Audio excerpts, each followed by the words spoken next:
Fix this engine without high-tech tools, and I'll quit. The words dropped like a hammer in the middle of the factory floor. Dozens of heads turned. A few snorted. Most just laughed. Elliot Barnes, 30, cocky, clean-shaven, and Stanford bred, smirked like he had just thrown the winning punch. His white button-down shirt was spotless, his confidence untouched. But Micah Cole didn't flinch. He stood across the room in oil-stained boots, a janitor's badge clipped to his chest, a grease rag hanging from his pocket. He didn't laugh, didn't ask for clarification, didn't blink. He just looked at the broken turbine with the quiet stare of someone who had seen machines fail, break, and resurrect 1,000 times before. Then with that same calm, he nodded once, and the whole place fell silent. The Precision Wind Systems plant in West Texas was a marvel of modern engineering, solar windows, AI monitors, wind tunnels calculated down to the decimal. It was the kind of place you'd expect to find TED Talks being filmed, not broken turbines. But beneath the gleam and green energy slogans was a hierarchy as old as rust-white collars, upstairs, blue collars, downstairs, and janitors in the shadows. Micah Cole had been working there for 4 years, mopping floors, restocking paper towels, and wiping down machine grease no one else wanted to touch. He moved slowly, deliberately, like a man used to the weight of things no one else noticed.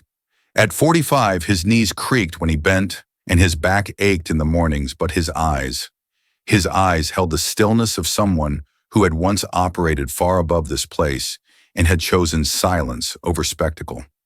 Few people knew who Micah really was. Fewer cared. Most just saw the jumpsuit and the calloused hands and assumed he belonged with the mob. That included Elliot Barnes. Elliot, the plant's youngest engineering lead, was everything Micah wasn't: loud, confident, and obsessed with being the smartest man in the room. He strutted through the production floor with a tablet in hand, wearing safety glasses like fashion accessories. He spoke in acronyms and PowerPoints, and he never ever spoke to Micah until that morning. The turbine had failed 3 days earlier, a brand new model custom-built with an experimental torque control system. 5 engineers had poked, prodded, and scratched their heads around it for 72 hours. Meetings were held, charts were updated, tensions ran high. Then during one of those meetings, a junior engineer joked, "Maybe we should ask the janitor. I heard he once fixed an elevator with a wrench and chewing gum." Elliot turned sharply. "You think that guy could fix what 5 of us couldn't?" He laughed, but it wasn't the kind of laugh that invited company. It was the kind that signaled war. He walked straight into the turbine room where Micah had just finished wiping down a support beam. "Hey, Micah," he said loud enough for everyone to hear. "Tell you what, you fix this engine. No fancy scanners, no diagnostics, no tech toys. Just your hands and your brain. If you do it, hell, I'll quit." Gasps, then laughter. Phones came out. Someone whistled. Micah looked up. No smile, no anger. Just a glance at the turbine, then a slow nod like he'd just been asked whether the sun might rise tomorrow. He walked over, placed a hand on the outer casing, and closed his eyes. The factory erupted again. Memes were born before lunch break. That afternoon, a group chat called Miracle Mechanic appeared, filled with jokes and voice filters, mocking his voice. Meanwhile, junior Micah's 16-year-old son came home from school that day with wet eyes and a shattered voice. "Dad, they're sharing clips of you on TikTok, saying you're delusional." Micah didn't yell. He didn't tell his son it was going to be okay. He just opened his phone, saved the clips, took screenshots of every cruel caption. Then he looked at Junior and said, "I'm not keeping these to fight back. I'm keeping them to remember who underestimated the truth." Micah didn't sleep that night. After Junior had gone to bed, he returned to the plant under the pretense of finishing late-night cleaning. No one questioned a janitor showing up after hours, not when he'd done it dozens of times before. The turbine loomed like a sleeping giant in the dark. Fluorescent lights flickered above, casting long shadows across the concrete floor. Micah rolled up his sleeves, not to begin repairs, but to listen. He sat beside the machine's silent hand, resting against the cold steel like a man reading Braille. His fingers traced the metal surface, moving slowly across the outer rim of the rotor housing until they paused 3 times. 3 faint ridges. At first glance, they were nothing: shallow, symmetrical, easy to overlook. But to Micah, they weren't natural. They were even too intentional, like someone had carved them there on purpose. He took out a worn leather-bound notebook from his back pocket, opened it to a blank page, and began sketching. His hands worked with the ease of someone who had done this thousands of times before because he had. And as he drew, a memory surfaced. Malik, a young black engineer full of ideas and idealism, fired just a week ago. Official reason, incompetence. Unofficial reason. No one said it aloud, but everyone felt it. He'd been assigned to the same turbine just days before it failed. And now Micah was staring at the exact same failure pattern, only this time he knew better. He'd seen this kind of sabotage before, slight misalignments that cause escalating damage over time, designed to look like operator error. Only someone with access and malice could have pulled it off. The next morning, while wiping down the railings outside the control room, Micah was sketching the final version of his notes when a pair of high heels echoed across the floor. Dr. Hannah Whitmore, federal inspector from the Department of Energy, was walking through on her biannual audit. Most employees stiffened when she was around, tall, sharp-eyed, and with the quiet intensity of someone who had no time for fluff. She was scanning the floor when her eyes caught the notebook Micah was holding. She slowed. "Who drew that?" she asked. Micah looked up, didn't smile, didn't flinch. He simply turned the page around and let her see it. "This turbine wasn't broken," he said. "It was broken on purpose." She didn't laugh, didn't question his authority. She leaned in, studying the lines, and just like that, a quiet partnership began. He didn't give her a long story. He showed her data, explained the vibration inconsistencies, pointed out the micro scratches, and detailed the cascading failure pattern. She listened. Not as a federal inspector to a janitor, but as one engineer recognizing another in disguise. At the end, she nodded once and said, "Keep doing what you're doing. I won't interfere. But if this leads where I think it leads, I'll make sure it's heard at the highest level." Micah didn't thank her. He didn't need to. "I don't need justice for myself," he replied quietly. "I need justice for everyone who's been erased in silence." From that moment, he worked with a different fire, not out of pride, but with a quiet, dangerous clarity. He didn't use digital tools, didn't plug in scanners or call for backup. He trusted his senses, the temperature of the steel, the sound of a bolt tightening, the subtle scent of overworked bearings. Every adjustment he made was logged by hand, every discovery captured in the notebook, passed down from his own mentor back in the 90s. And Junior became his documentarian. He filmed every step, every measurement, every greasy bolt Micah turned editing each night like it was a school project that mattered more than any grade. He didn't just want to prove his dad was right, he wanted to make sure no one could ever claim otherwise. On the second night, under the pale glow of a single overhead bulb, Junior walked into the garage workshop holding 2 mugs of lukewarm coffee. He handed one to his father, then set his laptop down beside the engine. "I finished the video," he said. "I cut it exactly how you showed me, by sequence, not by importance. I think it's ready." Micah didn't say anything. He took a sip, nodded slowly, then turned back to the turbine. His hand hovered over the final bolt that would lock the housing in place. The machine gave a low hum, half whine, half growl, like a beast trying to remember how to breathe. Micah listened again, then tightened the bolt and got back to work. Most men would have broken by day 3. By that point, the plant's internal chat group Miracle Mechanic had turned into a circus. There were memes of Micah in a superhero cape made of mop rags, gifs of turbines exploding with the caption, "RIP to this poor janitor's ego," and even a fake wedding invite circulating that read, "Join us Friday for Elliot's marriage to the man who thinks WD-40 is a solution to everything." But while the factory cackled and the countdown timer on the engineering team's whiteboard ticked mercilessly toward Friday at 2 p.m., Micah wasn't watching. He was chalking diagrams on the factory floor. It started as a rough circle. Then the sketch grew line by line, layer by layer, into a full cross-section of the failed turbine, drawn with such obsessive precision it looked like something ripped out of a mechanical textbook. Junior had brought the chalk that morning, joking that the whiteboard in the break room wasn't real estate for truth. But Micah wasn't drawing to prove a point. He was mapping a battlefield. Each night, Micah returned to the turbine and dismantled it piece by piece. He labeled everything with strips of masking tape, recorded torque measurements, by hand documented minute scratches and wear patterns. Junior mounted a GoPro to the shelf beside the workstation, capturing every movement his father made. The footage wasn't flashy.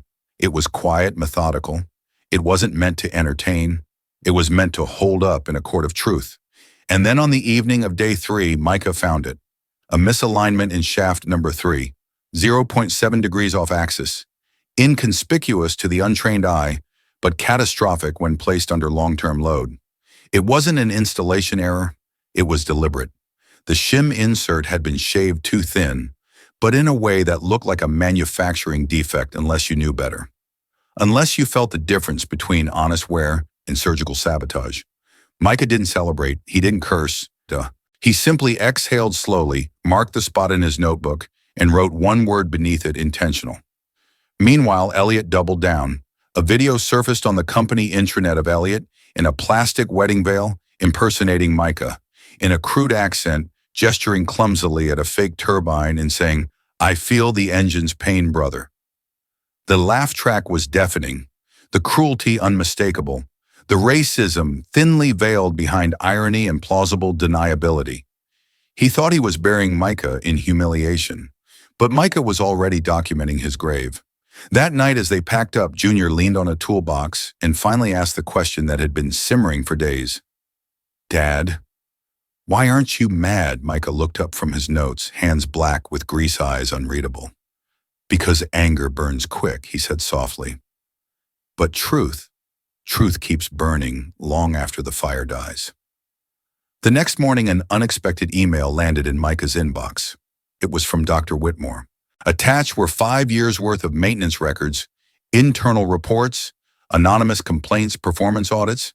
There were patterns hidden between the lines: engineers demoted, without cause, prototypes failing under suspicious conditions, and each time it happened to a woman or person of color. Micah read through the files in silence, jaw-clenched fingers curling slightly at the edge of the table. "They're not just afraid of mistakes," he murmured. "They're afraid of us being better." That afternoon, he cross-referenced the records with his own notes. The sabotage methods matched each incident, masked to look like incompetence. Every failure fed the lie that only one kind of person belonged in leadership. And now with Junior's footage, the sketches, and the technical analysis, Micah had something airtight. Not revenge, a reckoning. On the 4th night, as the sun dipped behind the wind farm and shadows poured into the workshop like spilled ink, Micah reached for the final component, a long, curved hydraulic line that connected the auxiliary pump to the rotor core. His hands were steady, his breathing even. He slid it into place, tightened the bolts, and wiped a bead of sweat from his brow with the edge of his sleeve. Junior handed him a bottle of water. "That's it." Micah didn't answer right away. He looked at the machine, silent, still waiting. Then he looked at his son. "Tomorrow," he said, voice low but certain, "we're not just going to show them the engine runs again." He paused, hand resting gently on the turbine casing. "We're going to show them who tried to kill it." Friday morning arrived under an uneasy hush. The wind outside the plant rustled through the turbines like whispers passing between giants. Inside, it was a different storm, buzzing with anticipation, sarcasm, and cruel excitement. Elliot Barnes had dressed for spectacle. A crisp navy blazer, freshly pressed slacks, and a garish plastic bouquet of dollar store flowers in hand. He strolled through the floor like a groom headed to a parody altar, playing to the crowd that had gathered with wide-eyed expectancy. 100+ employees packed into the engine bay, engineers, assistants, even some visiting clients, each jostling for a front-row view of the janitor showdown. Elliot stood at the center with a microphone clipped to his lapel and a smug grin sharpened by weeks of mocking buildup. Behind him, a video crew he'd hired on his own dime was setting up lights. Phones were out recording. A large LED screen projected a running countdown. Miracle or meltdown time left 00:17:38. But the moment the side doors creaked open, every conversation hushed. Micah entered without fanfare. No tool belt, no rags hanging from his pocket, no grease on his hands. Just a brown folder tucked under one arm, a calm gaze underlined by dark circles from sleepless nights and the kind of quiet that shifts the weight in a room. Elliot turned, expecting oil-stained defeat, but what he saw was something else entirely. Before the engineer could speak, Micah's voice rose, not loud but clear.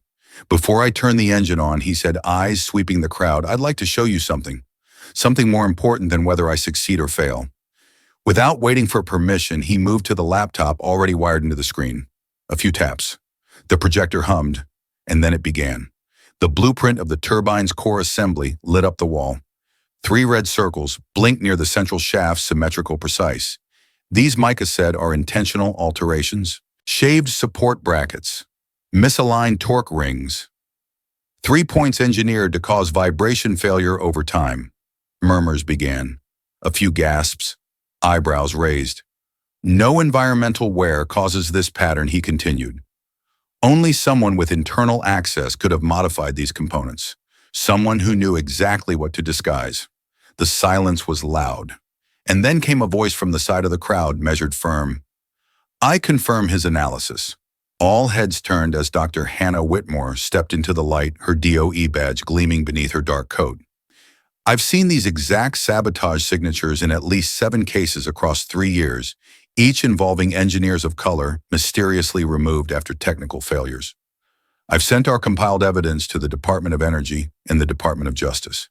Elliot's smugness shattered like glass. This is ridiculous, he barked, voice breaking. You're just deflecting. You couldn't fix the damn thing, so now you're crying conspiracy. How convenient. Micah didn't respond, but Junior, standing near the projector, quietly pulled up the next video file and hit play. Laughter erupted, then stopped.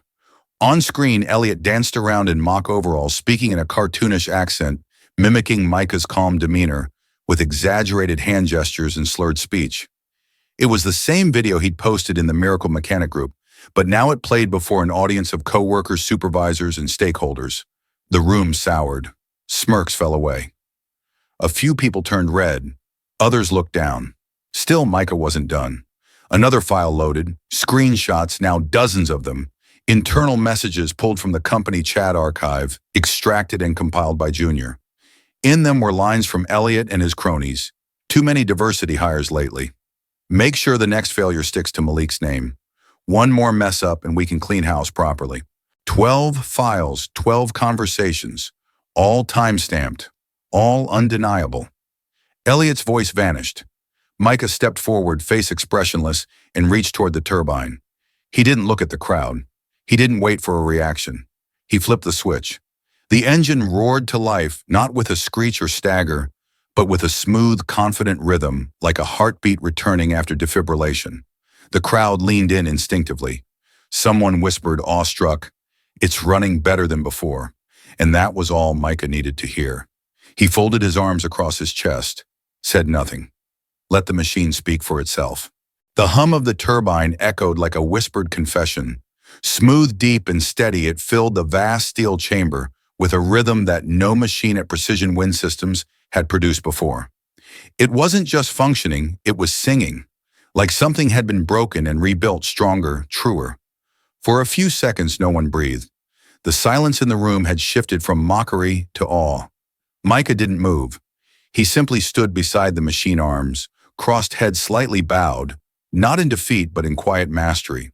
The man who once mopped those very floors now stood at the center of the factory, no longer a footnote in someone else's success story. He was the headline. In the crowd, engineers who had scoffed just hours earlier began murmuring to one another, their voices tight with disbelief. Did he actually tune the compression timing? That can't be right. Wait, did you see the sensor alignment? Someone else muttered, he must have had help. That's impossible. But deep down they knew. This wasn't a fluke. This was someone who had out-engineered them with nothing but instinct, grit, and 45 years of lived expertise in his hands. Still facing the crowd, Micah finally broke the silence. I didn't just fix it, he said evenly. I rebalanced the rotor axis, recalibrated the hydraulic flow, and reduced torque drag by 12%. It doesn't just run, it runs better. He tapped a key on his laptop and a 3D schematic appeared on the screen, animated in real time, showing efficiency readings that exceeded the original design parameters. Color-coded metrics pulsed in green. The room leaned in. I optimized it, Micah added. Because machines, just like people, perform best when they're not sabotaged from within. Before the murmurs could settle, Dr. Hannah Whitmore stepped forward, heels clicking like punctuation marks on concrete. Her voice when she spoke was measured and firm. All data has been reviewed and verified, she said. This engine not only meets standards, it surpasses them. And I've submitted all collected evidence, technical sabotage, internal chat logs, and video documentation to the Department of Justice and the Federal Inspector General. The air turned cold. Elliot's face, once smug and animated, had drained of color. Beads of sweat clung to his hairline, though the factory remained perfectly climate-controlled. He chuckled nervously, lifting his hands in theatrical innocence. "Come on," he said, scanning the crowd. "It was just a joke. Nobody here actually meant anything malicious." "Right, I mean, lighten up. You know how engineers are." But before he could finish, the projector clicked again, and Junior's voice rang out from the speakers. "Play the clip," and it played. There was Elliot's voice, crystal clear, lifted from the internal chat logs. "They're great at cleaning, not at calculations. Keep them on mop duty where they belong." The factory went dead silent. Micah didn't say a word. He didn't need to. The truth had already spoken louder than anything else could. Elliot turned in slow panic, scanning for anyone to back him up. But no one met his eye. Not this time. From the back of the room, a heavy voice broke the silence. "Elliot." It was Thomas Crane, CEO of Precision Wind Systems, stepping forward from the shadows. He hadn't said a word all morning, but he had been there the whole time, watching live stream, open arms crossed, expression unreadable. His voice now was final. "My office. Now." No anger, just order. Elliot stammered, but the words caught in his throat. With his camera crew silently packing up behind him, he shuffled off the floor, plastic bouquet still clutched awkwardly in one hand. No applause followed. No one smiled. The hallway swallowed him like a closing mouth. Micah remained still. It wasn't victory he stood in. It was clarity. Junior approached from behind and raised his phone, capturing a wide shot of the turbine, the crowd, the man who had refused to break. He looked at his father, voice soft but steady. "Dad, this is a beautiful frame." Micah raised an eyebrow, faintly amused. "Because of the light," Junior shook his head. "No, because you're standing in the middle of everything they tried to destroy, still standing." A week later, headlines blazed across the morning news. Former chief engineer faces federal charges in sabotage scheme. Racism and retaliation at Precision Wind Systems under federal probe. Janitor exposes systemic bias with one wrench and a lifetime of skill. But as the media devoured the collapse of Elliot Barnes and his clique, Micah Cole was already back at work this time, not with a mop in hand, but with a pen, a vision, and something far more powerful: credibility. At a press conference held under the turbine that once stood as a symbol of sabotage, now reborn as a testament to resilience, CEO Thomas Crane stood before reporters and employees, flanked by Dr. Whitmore and Micah himself. "We failed," Crane said plainly. "We let bias take the place of merit. We dismissed experience because it didn't come wrapped in degrees or skin color we were used to seeing in boardrooms." Then he turned to Micah, eyes steady. "And now we begin again with you." The announcement came swift and loud: the creation of the Engineering Equity Initiative, a fully funded program to provide scholarships, mentorship, and technical apprenticeships for young professionals of color and workers from non-traditional backgrounds. The advisory board, chaired by Micah Cole, but when offered the title of Chief Systems Engineer, Micah shook his head gently. "I don't want a title," he said. "Titles sit on desks. I'd rather stand next to the ones coming up behind me." He requested instead to serve as the bridge, a mentor between the seasoned workers who'd never been heard and the next generation who still believed they had a shot. And the company listened. That same week, Junior Cole stood on stage at the Texas State Science and Technology Fair, holding a plaque nearly the size of his chest. His video documentary, "My Father Repaired Justice with His Hands," had gone viral, not just for its powerful storytelling, but for the way it gave a soul to cold steel. The judges, many of whom had been engineers themselves, stood when Junior took the mic. He said only one sentence: "Never judge someone until you've touched the hands that do the work." Meanwhile, familiar faces began returning.